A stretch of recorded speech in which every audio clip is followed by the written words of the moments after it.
How you doing? I get asked a lot of questions about how I record my videos and different things, what equipment I use, the sound and stuff. And I try and answer those questions the best I can on a case-by-case basis. But I've been promising a video for a long time, and I've been putting it off for a long time. So here it is, and I'm going to do it once, and I'm just going to plow through it, no matter how bad I screw up. There's basically three methods I've used since I started this, and I'm going to list all the equipment I use, and basically everything I have I got with the intention of using it for posting the videos on YouTube when I decided to start that project.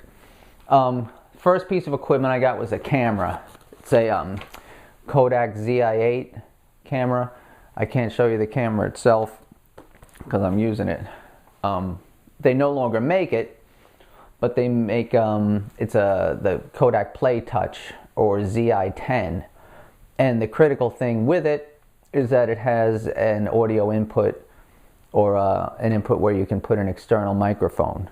I've got crib notes too, so bear with me. Also got a small tripod stand and a memory card. Oh, and also a what do you call it? Not a microphone. What do you call it? A remote control. My early videos, I'd have to get up, start recording, then walk back to the chair, sit down, and start playing. I got this. It's a $10 remote. When I got it, the only place that had it was in Canada, so it would cost me $10 for the remote and $40 for shipping. Thanks, Canada. What else? Another critical piece of equipment was this cheap desktop microphone that I got with my first home computer back in 1999. I didn't even know why they gave it to me, and I'm surprised I didn't throw it out. For some reason, I held on to it and was in the junk drawer for years, and it's basically what I used for the longest time recording videos. Gee, I need my glasses. Computer speakers. Oh, and also I'm going to list links to everything I mentioned in the About section below the video. So I got these small Bose desktop computer speakers, and they're probably the cheapest thing that Bose makes. No subwoofer with them. I just knew the idea I had when I started the project was, I'd seen some other YouTube videos, and the people, they may have been well played. Excuse me. But a lot of the times it sounded like they might have been using the microphone on the camera, and everything just sounded far away, and there wasn't a lot of clarity or articulation. I thought if the sound was all coming from one small confined space, that it might be a little more detailed. And then a small amplifier that I'll show you. I'm going to take the camera around. Well, I think I'm going to take the camera around. All right, here we go. I'll go around the room quick. This is where I spend most of my time. I like things with wings on it. The skeleton. It's a chair. Long story with that. Oh, it's dark over there. This is all the stuff I like to look at and surround myself with. Not to bore you, just if anyone's curious. My cords. Some cool stuff up here, some of my favorite pieces. That thing's bronze. It must weigh 10 pounds. All right, so here we go. This is the amp I use for all my earliest videos. It's a little Fender SP-10, and I think it got separated from one of those Squier guitar packs around Christmas time. And I just knew I wanted something small that would fit on the desktop. And here's those speakers.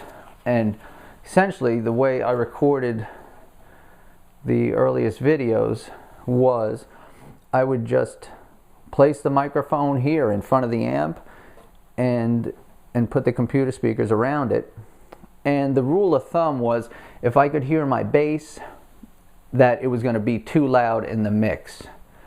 I just really wanted my bass to be just slightly over the bass in the recording, so you could, you know, hear a little of each. After a while, I got to the point where based on how it sounded, I knew where to put the mic. If I listened back to a take and the bass was either too loud or not loud enough, I could correct it by either backing the microphone off, moving it closer, or changing the direction a little bit. Is that all I want? The downside to that, using that method, was, I don't know if I'm repeating myself, was if I could hear it just wasn't a very comfortable way to play. Like I said, if I could hear the bass, I knew it was going to be too loud. So for a lot of the songs, I was kind of playing blind, and it wasn't all that much fun. Then for a short time, then I started using the SansAmp. I think Test for Echo, using the same method and system there, but just putting the SansAmp in front of it. I think Test for Echo was the first video I used it on, and I did that just to get a little edge, you know, a little bit of, not distortion. I don't really care for distortion on bass, but it's a great pedal. I've used it well over 15 years. I've always used it live, and it just, again, it's just a great sounding pedal. It does seem to scoop the mid-range a little bit, and it has a presence knob that it adds some mid-range, but it's a different quality of mid-range than what I'm used to. It's a little brittle sounding, but the benefits far outweigh the any detriments. Whatever. I ain't stopping. What else do I have to say on that? Great sounding box, blah, blah, blah. There were a couple songs that just sounded better without it. I think Rio was one of them, where it just needed that true mid-range that didn't seem to work with this. Again, my rule of thumb was I would just turn the distortion up enough till I was just able to hear it distorting, and then just back it off a hair. I think the heaviest distortion I used was on Tom Sawyer. So you could listen to that to get an idea. Again, my particular settings don't really matter, because it's going to sound different, you know, with someone else playing it. You know, we all strike the strings differently, and, you know, whatever.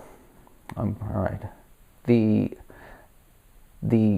way I'm recording now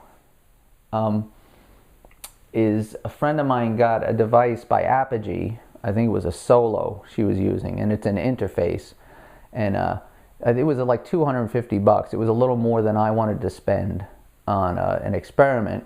So I looked, and they had this one called the Apogee Jam. It's a little bigger than a cigarette lighter, and it wasn't very expensive. I think you can use them with any computer, but I think they're geared toward Macintosh stuff and GarageBand in particular. So it was really easy to set up and very intuitive to use, which is important for me because I'm not very technologically advanced. All right, let's go. Excuse me. What else we got to say? Oh, and all right. So the way I record it is all right. The way I record it is I just take a stereo splitter and come out of my computer speakers. My headphones get plugged into one side, and the other side goes right to the camera. When I first started using the Apogee, I made a couple templates in GarageBand. I had a bassy sound, a clean sound, an edgy sound, and it just when I sit down to play, I just want to plug it and play. I found I was spending more time going back and forth between sounds, and just twiddling around, and so what I wiped those out and just set up a basic, one template, and and going with my SansAmp and just doing it that way. Eventually, I got this Tech 21 VT Deluxe pedal that it has a mid-range in it, and it's also known for its distortion, which, you know, I didn't use a lot of. But I kind of like that, and I was doing a little research and discovered that SansAmp also had a pedal called a Pyramid, which is essentially the bass driver with a sweepable mid-range. So I said, that's perfect. I love, you know, the bass driver, and the only thing I thought it was lacking was the mid-range. So I got this, but after a time, I don't know, I just wasn't doing it. So I went back to the VT pedal, and what I did, I just set up a preset for each of my basses. So if I use the Rick, I just hit, you know, the Rick preset, and I can just start playing. I don't have to fuss around. Excuse me. And what else have I got to say?